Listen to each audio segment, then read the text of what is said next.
Amigos queridos, desejo a vocês um bom dia, que este encontro diário seja para todos nós momentos salutares em nossa vida, reabastecendo-nos de confiança, de esperança, procurando trazer aos corações amigos a paciência, essa virtude que nos auxilia a vencer as nossas dores e as nossas aflições.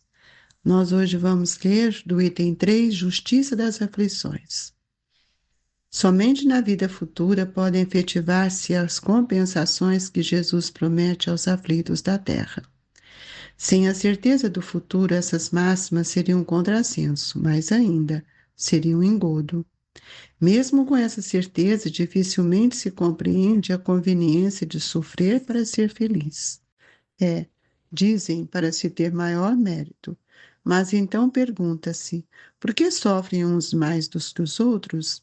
Por que nascem uns na miséria e outros na opulência, sem coisa alguma haverem feito que justifique essas posições?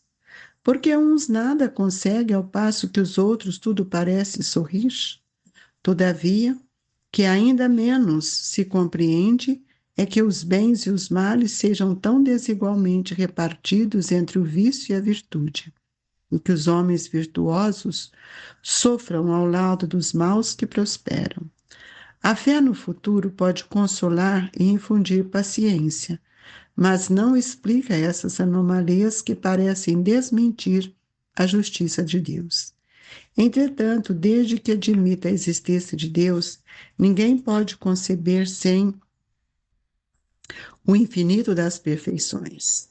Ele, necessariamente, tem todo o poder, toda a justiça, toda a bondade, sem o que não seria Deus. Se é soberanamente bom e justo, não pode agir caprichosamente nem com parcialidade. Logo, as vicissitudes da vida derivam de uma causa, e pois que Deus é justo, justa há de ser esta causa. Isso, o de que cada um deve bem compenetrar-se, por meio dos ensinos de Jesus.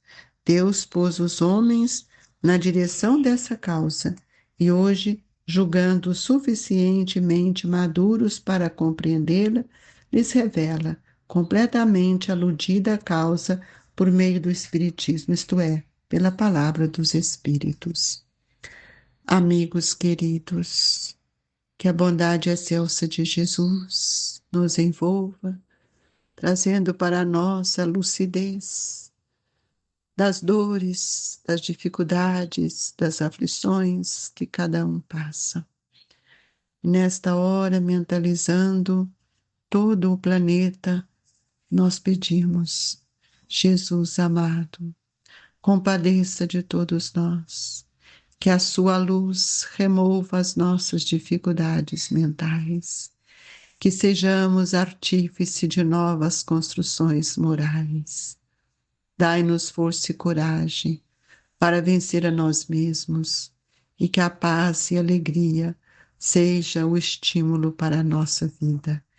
Que as bênçãos divinas dos nossos mensageiros nos fortaleçam nas nossas horas das dores e das aflições.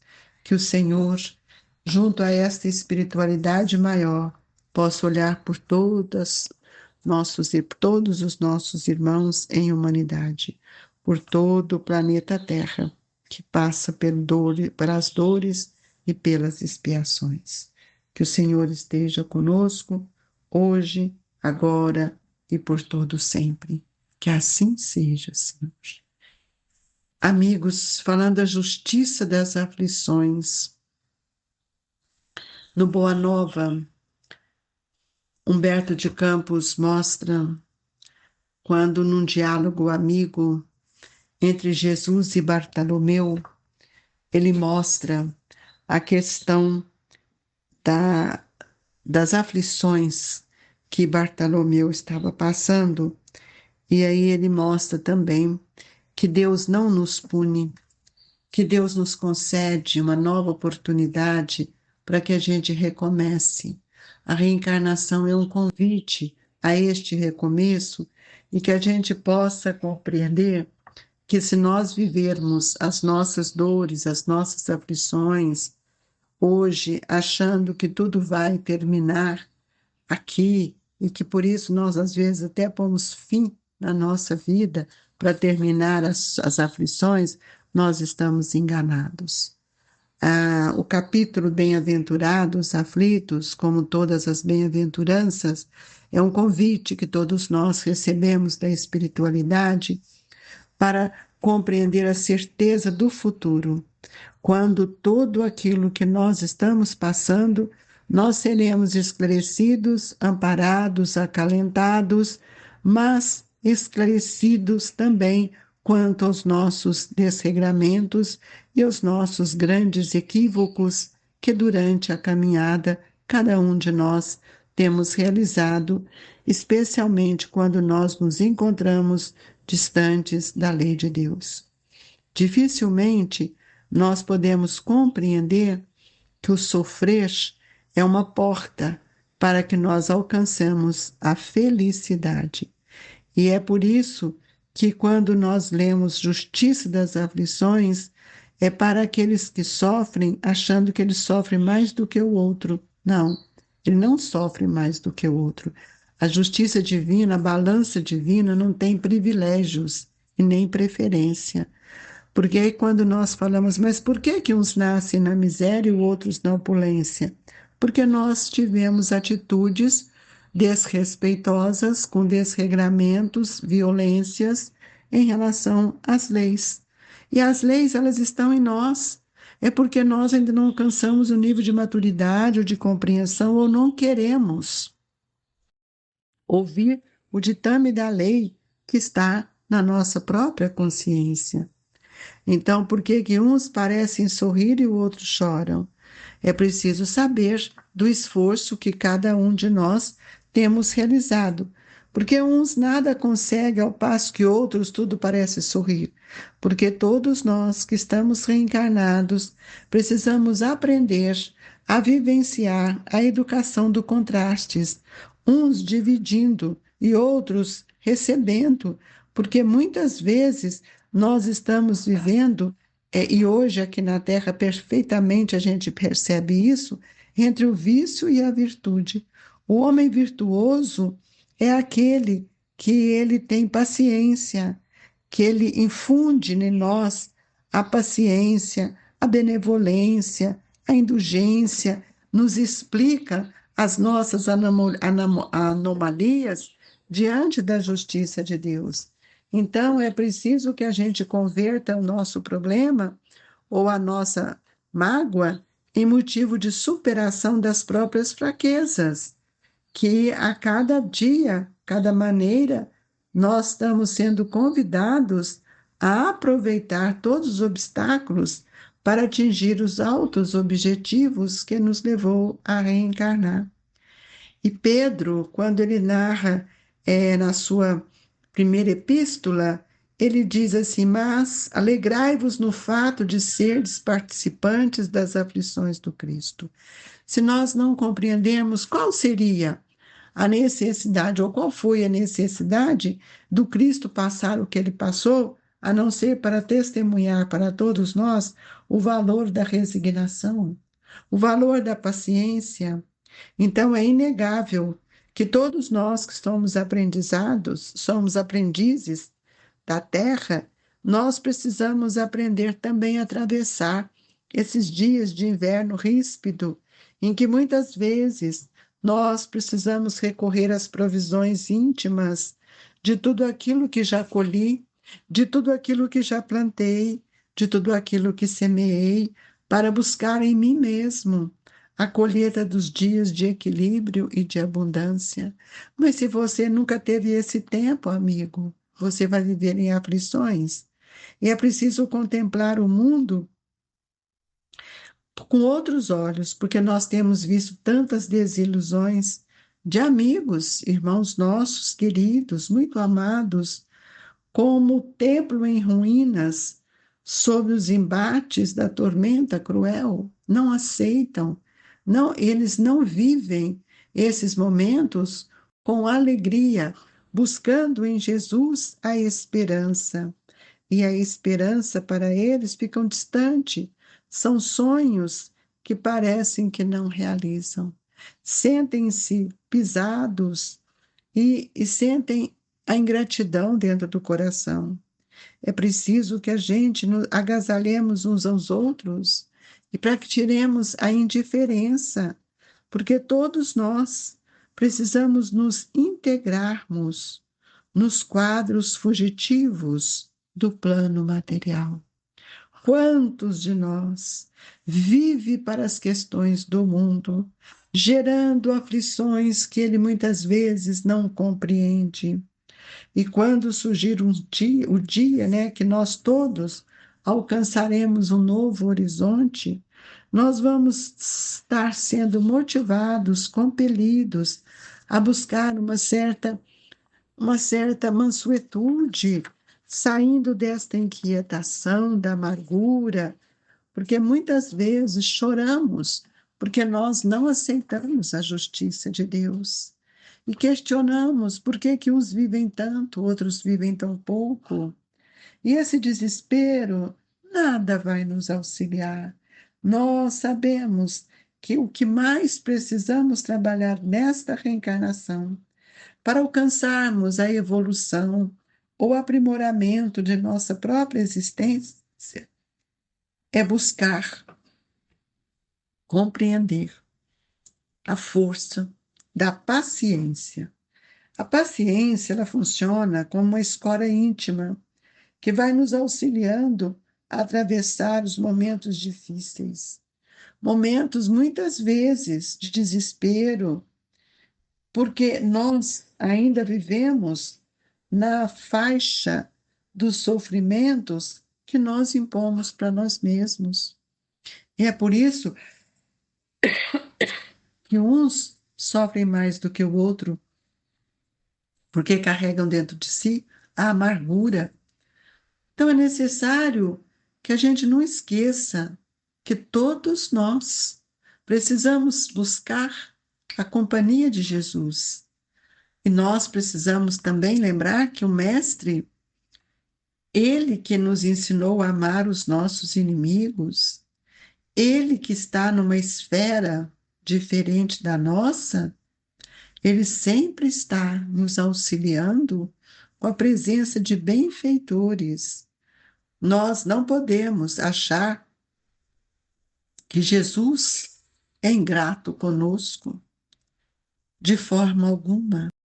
Todos nós, amigos, todos nós, precisamos diariamente buscar o Cristo. E é preciso que antes que a gente busque, a gente tome conhecimento do mal que nos aflige.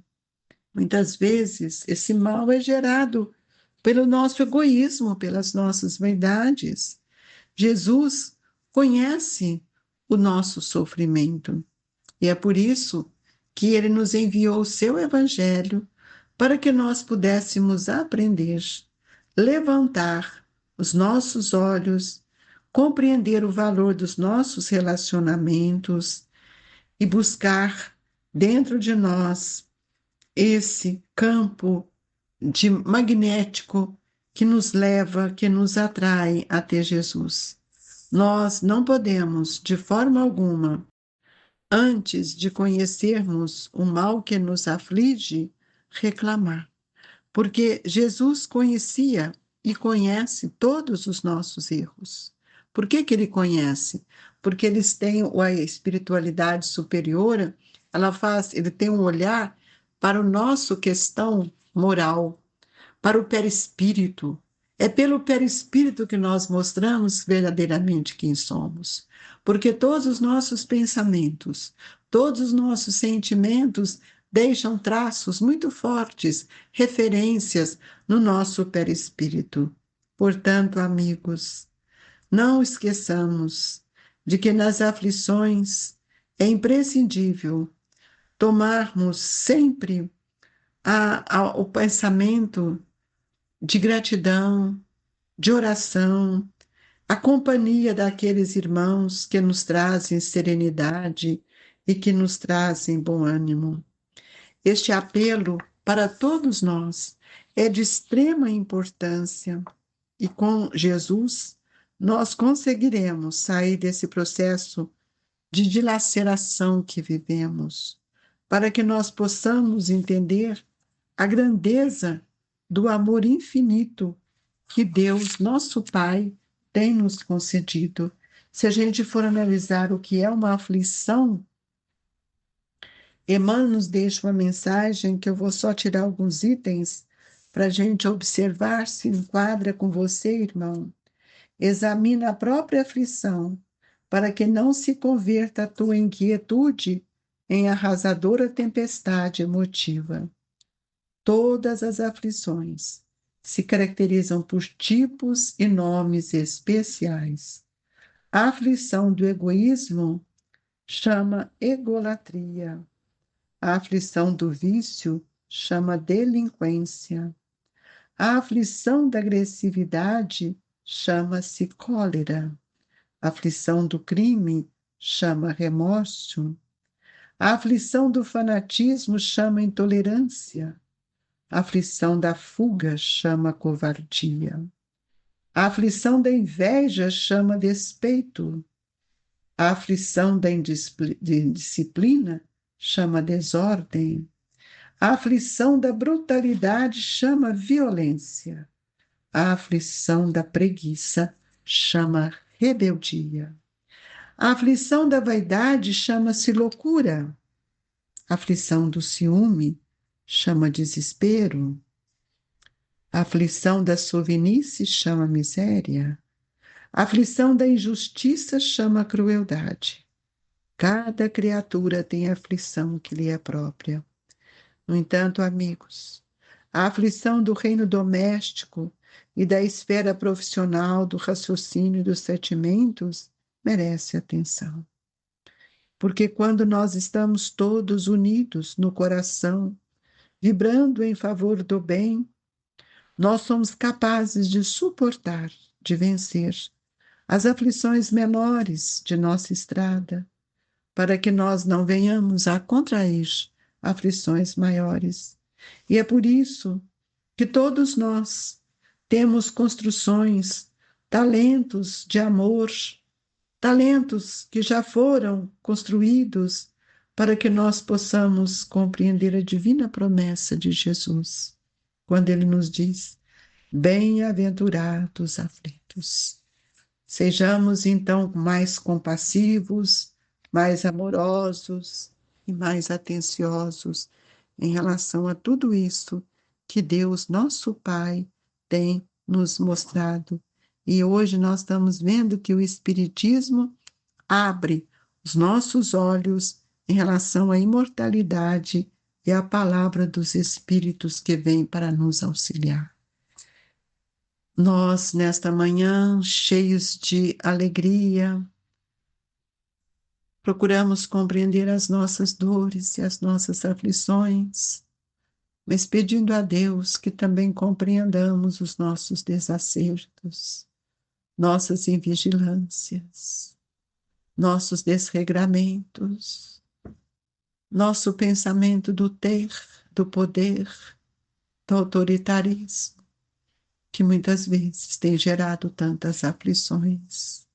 Mestre, que sintamos amparados e envolvidos nesta manhã pelas vibrações amorosas de nossos amigos espirituais, vivenciando em nossos corações um pouco desta mansuetude, da compreensão do que eu faço hoje, responderei amanhã pelas iniquidades que estão dentro de nós. Que o passe seja para todos nós a sustentação e a manutenção de nosso equilíbrio. Que a água fluidificada, que nesse momento os espíritos possam colocar ali o medicamento que necessitamos. Tenha fé, coragem, amigos. Jamais nos encontramos sozinhos, mas tenha vontade para sair do processo que se encontra. Que Deus, na infinita bondade, nos agasalhe com seu manto de amor, de ternura, de compreensão e paz.